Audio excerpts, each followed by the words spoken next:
Now, another very critical tenet is to go broad before you go narrow, which is called as divergent thinking before you go for a convergent thinking. Now, the hallmark of creativity is divergent thinking, and the hallmark of intelligence is convergent thinking, which is to say that creativity is not same as intelligence.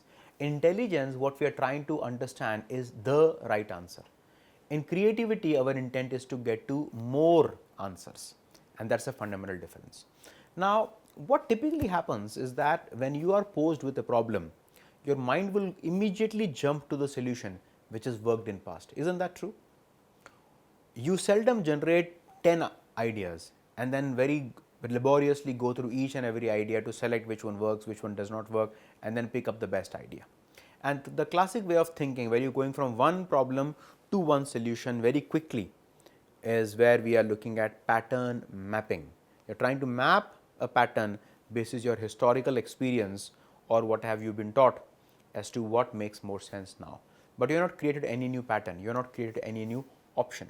Whereas in design thinking, what we are saying is that whenever you have a problem, the first thing you do is to generate multiple solutions, and you reduce your threshold of what's a good solution like, which is to say that when you are generating ideas, you have to really go for quantity of ideas over quality of ideas. Okay, quantity over quality. Now, this is very counterintuitive. Most of us would go for actually good quality ideas, but no, don't go for good quality ideas, go for high quantity ideas, because a higher quantity of ideas will give you more choices in terms of the permutation combination, and voila, some of the permutation combination may work. For instance, a paper and a glue, both are ordinary ideas, but the moment I make a paper and a glue stick together, I get a post-it note, which is a wonderful idea. Similarly, plastic and glue independently, not extracting, but the moment I have plastic on the glue, I get a stretch tape or a sellotape. And these is amazing ways in which innovations have happened by combining stuff from allegedly different domains. So, in divergent thinking, you are creating possibilities, and in convergent thinking, you are choosing possibilities where you are narrowing it down. So, diverge, converge instead of going straight. And guess what is more difficult in life? To have divergent thinking or to have convergent thinking? Divergent is very difficult. I will just give you a simple example. Suppose I have a glass full of water. Okay? Imagine there is a glass full of water. All right? And I have to empty this glass. Can you give me 20 ideas in which I can empty this glass without breaking this glass? So, you can pause the video here and you can write down the 20 ideas, and you would quickly realize that getting to 20 ideas on how to empty this glass is not easy, very difficult. But if I gave you 20 ideas and I ask you to choose which one makes sense to you, you can rather do it quickly, which means generating options is generally far difficult than picking options. Okay? So, divergent is something that you need to start practicing, which also means that you need to learn to compartmentalize your thinking.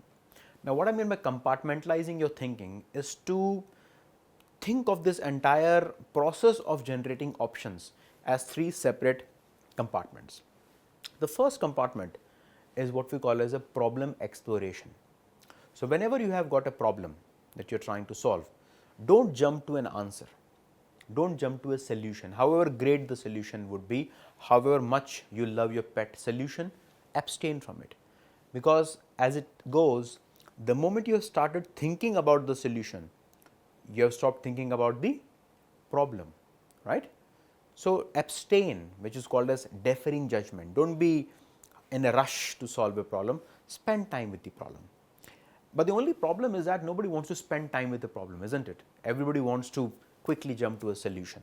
So, the first compartment is about problem exploration, where you don't generate ideas, be with the problem, go deeper and deeper into the problem.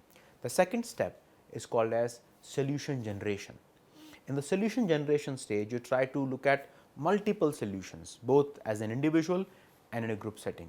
And the thing that you need to avoid at any cost during this particular stage is picking the best solution or trying to validate the solution, and which is very difficult, by the way, I am telling you, because imagine you are sitting with your friends and you are generating ideas. Isn't that very likely that the moment you come up with an idea, some of your friend can shoot your idea down? It typically happens, because we generate the idea and we validate the idea simultaneously. We need to do this sequentially. You need to have a bouquet of ideas and then you can pick the which ones make more sense. But if you are too critical about it, you'd never get to a bouquet. And the third compartment is what we call as idea validation. In the idea validation, you one by one pick up ideas and run them through a test to see whether the ideas make sense or not. So, the first step is what? Is about problem exploration. The second compartment is about solution generation or idea generation, and third is called as concept validation or idea validation. Keep them both spatially, mentally and temporally separated, which also goes to say that you need to learn to go from symptoms to problems to root causes.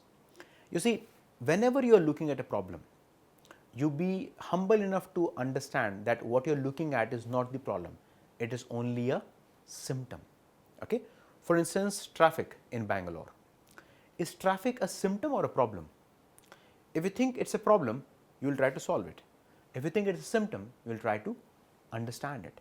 And I guess traffic is not a problem, traffic is a symptom. The problem is lying underneath, the problem is hidden. For instance, when you go to a hospital and the doctor asks you a question, what's your problem? You start rattling out headache, fever, running nose, sore throat. What are these? Are these problems? No, these are symptoms. So, symptoms are manifestation of the problem, they are not the problem. Okay? So, what a good doctor does is goes from symptoms to problems and from problems to the root cause of the problem. Because if I stop at the problem and if I do not go to the root cause of the problem, I will keep having the problem again and again. A very good example is diabetes. Now, what are the classic symptoms of diabetes? The classic symptoms of diabetes are constant thirst, frequent urination, maybe sore feet, loss of eyesight and hunger. Constantly you are feeling hungry. These are the symptoms of diabetes. Now, if anyone who has had a patient like that at family or has experienced diabetes would know that if I have these 5 symptoms, yes, I am diabetic. So, you can easily go from symptoms to problems. Symptom is all of these 5 features, problem is diabetes. But can you ask yourself and get a clear answer why you are diabetic? You can't do that unless you run diagnostics, unless you take blood sugar test on a frequent basis. You can't tell whether the diabetes is because of lifestyle, is it because of maybe food allergies, is it because of renal infection, is it genetic, hereditary, whatever it is. Okay? So, symptoms, problems, root causes, and that is the kind of funnel that one needs to be able to drive home when you are trying to think of understanding the problem. So, in summary, you need to diverge and then converge, think in compartments and always try to go from symptoms which are at the surface level to problems, and do not stop till you have gotten to the root cause, and it is typically root causes, not root cause, root causes, and that is where the whole fun is. So, I hope you maintain these 3 layers of understanding the problem. Thank you.